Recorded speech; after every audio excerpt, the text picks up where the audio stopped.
first evaluator for Arlinda is Kerry Jones.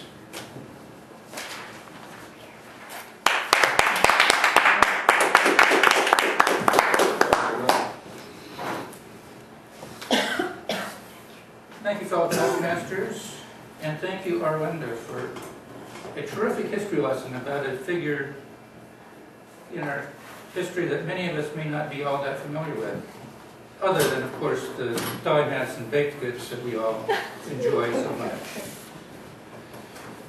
Your speech was really well organized as you took us through three distinct phases of Dolly's life. You talked about her life as a Quaker, and her first husband, and yellow fever, and son dying. And you talked about her life as our first lady, as our first lady, both with Thomas Jefferson and with James Madison.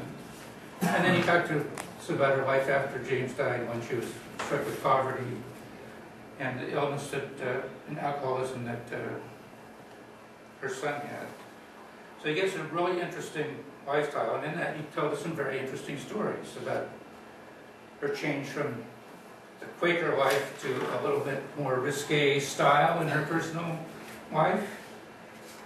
You talked about when the British came in and stole the goods while she was trapped in the building during the War of 1812. And then you talked about her son becoming alcoholic and quarrelsome and stuff. One of the things I think you could have done there, and I don't remember the three words you used, he was something, something, and quarrelsome, but you read that. And I think it lost a lot of its impact by being read, as opposed to having memorized those three things and spoken them while you were looking at us. I think that would have more impact. Your speech was very entertaining. The objectives on this, of course, were to use visual aids, and I want to talk a little bit about that.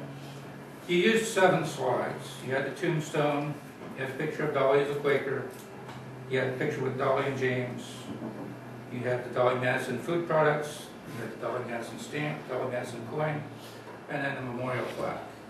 I have some suggestions as to the way I think you might have used your visual aids a little more effectively. I really liked you starting with the tombstone.